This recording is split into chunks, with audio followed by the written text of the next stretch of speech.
Chers participants, après avoir vu le contexte de nos importations d'électricité, et nous allons voir maintenant les importations encore plus importantes d'énergie que l'on fait, à savoir l'importation des combustibles et des carburants, qui représentent une partie très très importante de nos besoins.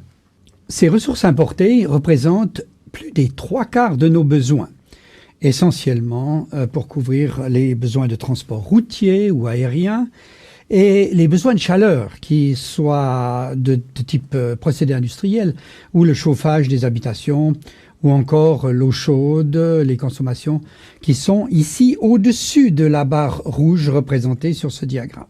Ces derniers besoins liés à l'habitat ont une forte croissance saisonnière, avec des pics en hiver, comme nous le voyons ici, alors qu'une consommation plus faible en été, bien sûr, puisque nous avons bien besoin moins de chauffage. Par ailleurs, même au-dessous de cette barre rouge, on aurait pu représenter encore la consommation des combustibles nucléaires qui sont également importés et dont nous dirons deux mots. Mais voyons tout d'abord comment la Suisse est alimentée en combustibles fossiles, essentiellement pétrole et gaz. Le pétrole et le gaz naturel sont des composés de carbone et d'hydrogène, raison pour laquelle on parle d'hydrocarbures. L'hydrogène est pour hydro et carbure est pour carbone. Et l'hydrogène va former de H2O, c'est-à-dire de l'eau, et puis le carbure ou le carbone va former plutôt du CO2 qui est à l'origine de certains problèmes que nous avons à l'heure actuelle. Ces hydrocarbures sont formés à partir d'organismes vivants, des algues, des végétaux qui ont été accumulés sur des millions d'années et transformés progressivement grâce aux pressions et températures importantes au gré de leur migration vers les couches profondes avec des températures et des pressions nettement plus élevées. Ils se forment dans des roches peu perméables qu'on appelle les roches-mères, que l'on voit ici représentées en bleu. Toutefois, une partie de ces hydrocarbures, sous l'effet de la pression et de la température, peuvent s'échapper des roches-mères. Et à ce moment-là, elles peuvent être captées par des dômes de structures qui se trouvent au-dessus et forment à ce moment-là ce qu'on appelle des réservoirs de pétrole ou de gaz et des gisements que l'on peut exploiter simplement par la pression naturelle ou simplement en pompant. Les hydrocarbures qui sont restés captés dans cette partie des roches-mères forment ce qu'on appelle les huiles de schiste ou les gaz de schiste et qui sont partie des hydrocarbures non conventionnels. Dans cette dernière catégorie, on trouve également ceux des hydrocarbures qui ont pu migrer jusqu'à la surface. Et à ce moment-là, on va parler de sable bitumineux, par exemple. C'est ce qui est exploité au Canada à l'heure actuelle avec à grands coups de mines à ciel ouvert, avec des impacts environnementaux non négligeables. Comme nous le voyons sur cette carte des réserves prouvées au niveau mondial en 2012, les réserves principales se trouvent au Moyen-Orient, bien sûr, dans cette zone qu'on appelle le fer à cheval, qui va de l'Arabie saoudite, passant par l'Irak jusqu'à l'Iran. Et on a également dans les pays de l'ex-URSS, cette partie supérieure ici, et puis finalement aussi en Amérique, en Venezuela, bien sûr, en Amérique du Sud, et dans toute cette partie d'Amérique du Nord qui ont des réserves importantes. La production européenne, elle, est en déclin. C'est essentiellement la mer du Nord que nous connaissons. Cette autre carte résume les réserves par continent et la dure réalité des réserves de pétrole très faibles en Europe, comme nous l'avons déjà dit. Et le rapport entre la consommation de l'Europe des 28 et de la Suisse par rapport aux réserves n'est que d'une année. Donc ça veut dire que c'est extrêmement faible. Si on inclut encore alors la partie de la Russie et des pays de l'ancienne URSS, on monte à quelques 25 ans. Un autre hydrocarbure qui prend de plus en plus d'importance en Suisse est le gaz naturel, dont on voit sur cette carte l'estimation des ressources et réserves prouvées. Cela concerne aussi bien les ressources conventionnelles que les ressources non conventionnelles. Et les réserves prouvées sont ici. Et ça, c'est la production cumulée que l'on a déjà exploitée jusqu'à maintenant. Et on voit un tout petit peu que, de nouveau, par l'ampleur de ces cercles, le fait que l'Europe en elle-même n'a pas beaucoup de ressources.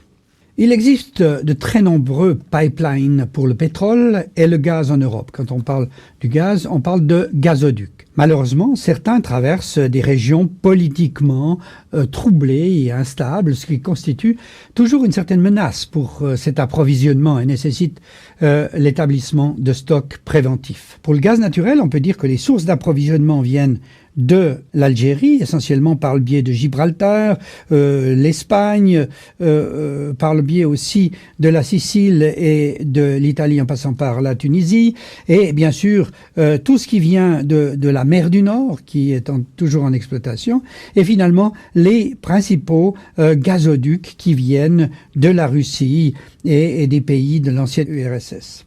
On voit ici sur cette carte aussi représenter les routes en bleu, qui sont les routes maritimes, car de plus en plus, les gaz comme le gaz naturel sont transportés sous forme liquéfiée dans des bateaux qu'on appelle des méthaniers.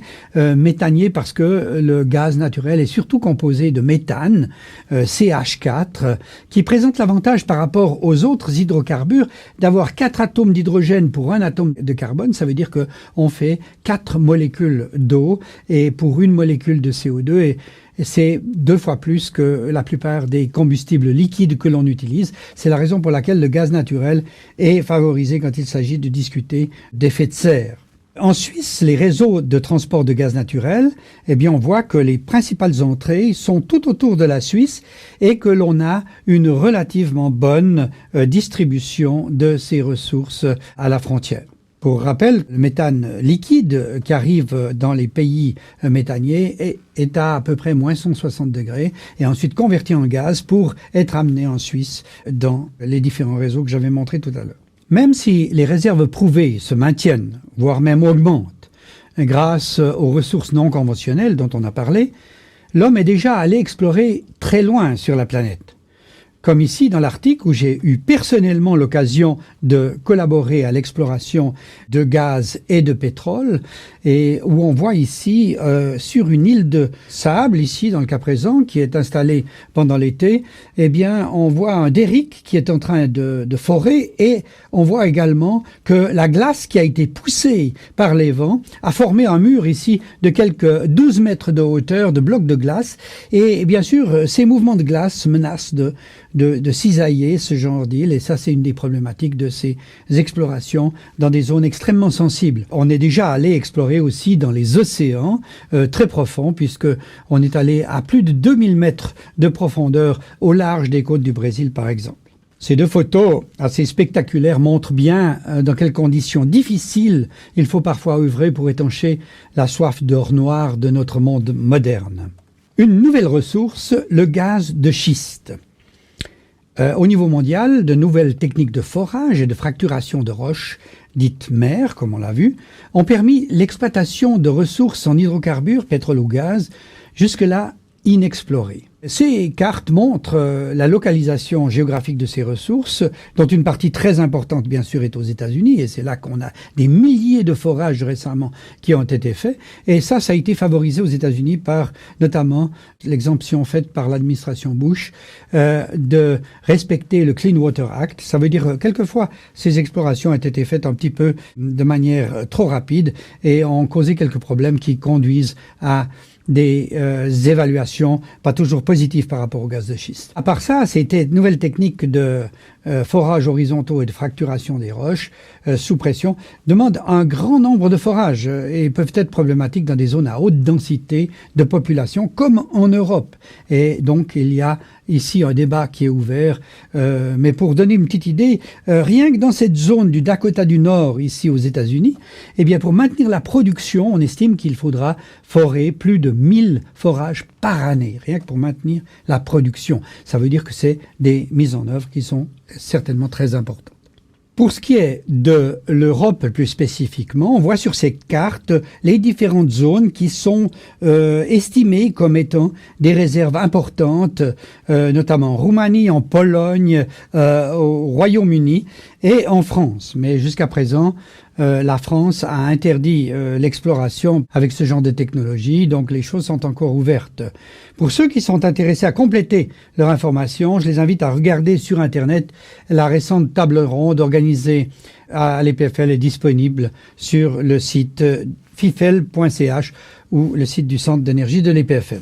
Maintenant, parlons d'un autre combustible, le combustible nucléaire. C'est pas proprement parler un combustible, mais on parle de combustible et de cycle du combustible nucléaire. Et on voit que, en partant du minerai d'uranium naturel, eh bien, il y a toute une série de concentrations, de conversions, d'enrichissements et finalement de mise en forme de cet uranium dans des barres que l'on va ensuite insérer dans les réacteurs nucléaires qui sont répartis dans le monde. Et ensuite, on a également un retraitement important des combustibles qui restent. Donc le schéma présenté ici donne une idée du nombre et de la complexité de ces opérations que l'on désigne globalement sous le vocable de cycle de combustible nucléaire.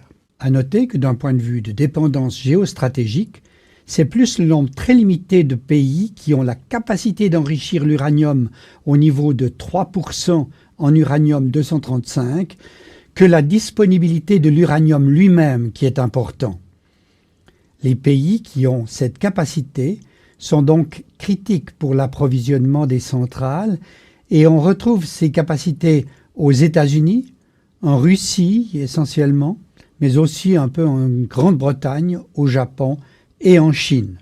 Un autre combustible nucléaire qui est prometteur, c'est le thorium. Il n'est pas encore exploité et comme l'uranium 233 fissile peut être obtenu à partir du thorium-232, ça représente un grand avantage. Donc on peut partir du thorium et le transformer en uranium-233 qui lui est fissile.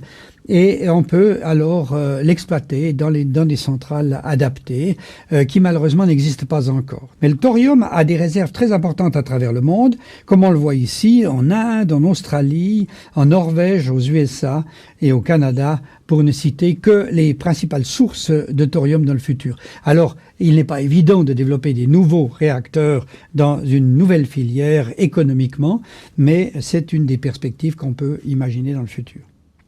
Nous avons donc vu que la Suisse est dépendante à plus de 3/4 pour ses importations de combustibles fossiles et nucléaires, que l'Europe des 28 plus la Suisse n'a des réserves propres que pour une année environ. Mais toutefois, on se rassure en se disant que le rapport entre les ressources mondiales en pétrole et en gaz et la consommation actuelle, ce rapport a légèrement augmenté et de plus de 50 ans. Pour autant que, naturellement, on ait des conditions géopolitiques qui soient stables. Des ressources non conventionnelles d'hydrocarbures existent en Europe et en Suisse, mais leur exploitation est très controversée. Les ressources en combustible nucléaire ne posent pas de problème à l'échelon du siècle, ce d'autant qu'il y a des nouvelles technologies qui se développent, mais l'exploitation des mines d'uranium, par exemple, fait aussi l'objet de controverses.